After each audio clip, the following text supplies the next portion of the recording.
Welcome to today's Explainer. Okay, let's dive right into this, because today we're looking at something literally everyone who has ever stepped onto a court, coached a team, or, even just watched from the bleachers really needs to understand.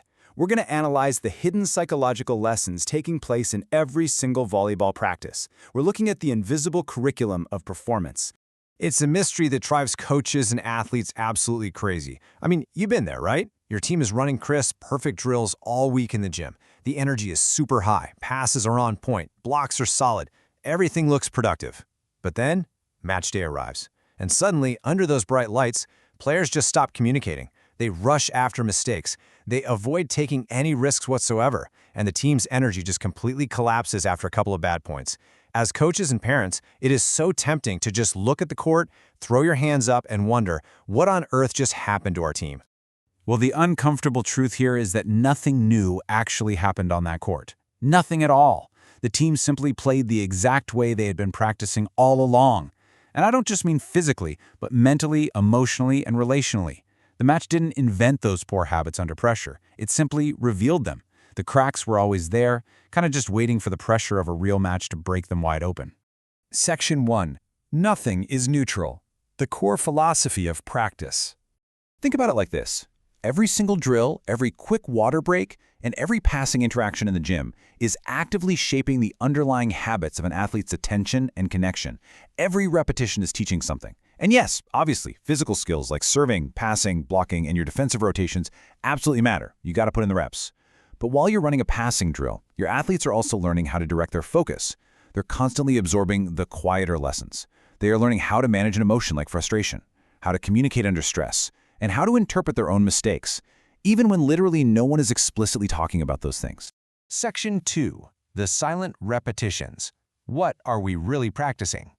Now, what's really interesting here is when you think about the micro examples that happen in every single gym. First, imagine the hitter who rolls her eyes after getting blocked. On the surface, sure, she's practicing hitting.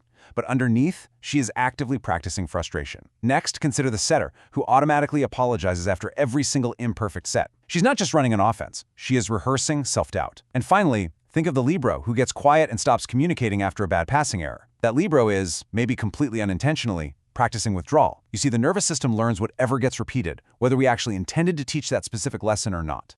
Section 3. Creating the environment, beyond explicit instruction. Because coaching is not just about the words coming out of your mouth, Athletes are constantly observing information from the climate around them, like what gets praised, what gets completely ignored. Does the coach stay steady, or do they get incredibly anxious when the score gets tight?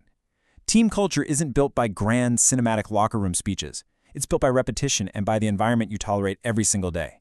So let's look at a highly specific volleyball scenario. What happens after a missed serve? Think about that heavy silence right after the ball hits the net. Does the athlete panic? Do the teammates physically disconnect and look away from each other? Does the coach immediately escalate the tension with their body language? Or does everyone simply reset and move to the next ball? Those critical moments right after something goes wrong, they become a permanent, hardwired part of the curriculum. And over time, athletes learn what mistakes actually mean in their specific environment. So the crucial point is how they internalize it. Do they look at a mistake and think, I'm failing? Or does the environment teach them to think, I'm learning? It seems super simple, but the way an athlete interprets a mistake based on the gym's climate is a profound lesson. It's a lesson that'll far outlast the actual score of any match they ever play. Let's see how this builds, because it is so easy to dismiss a single sarcastic comment, right? Or one eye roll, or one drill where the defensive standards quietly slip. But development changes because those small moments compound. That one sarcastic comment becomes a repeated pattern. If left unchecked, those patterns eventually solidify into unbreakable habits. Before you know it, those habits turn into the baseline expectations for the entire roster. Those expectations weave together day after day to create your team's culture, and finally, inevitably, that culture becomes your actual performance on game day. So if you take away just one thing today, it absolutely should be this. Everything is information. Nothing is neutral. Not the drill you're running, not the technical correction you just gave, and certainly not that heavy silence that fills the gym after a critical mistake. Every single moment is actively shaping something in your athletes, constantly molding their mental and physical approach to the game. Section 4. The 2 practice plans. The dual nature of coaching. And this brilliantly illustrates how every single coach is actually running two distinct curriculums simultaneously. First, you've got your written plan. This is the one you printed out. It teaches volleyball, the rotations, the hitting mechanics, the serving zones, the transition footwork, the whole shebang.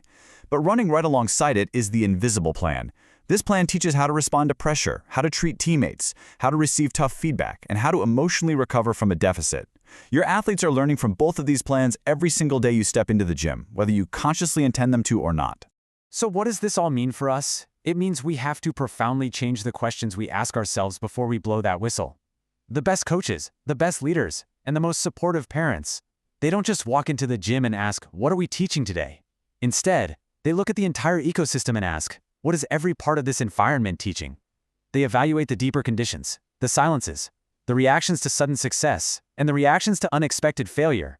Because ultimately, it all comes down to this really powerful thought. The scoreboard tells you who won today. The environment determines who your athletes become tomorrow. So take a hard look at your gym. What invisible lessons are running in the background of your practices? What are your athletes really rehearsing when the ball isn't in play? Think about it, and let that shape how you show up to your very next practice.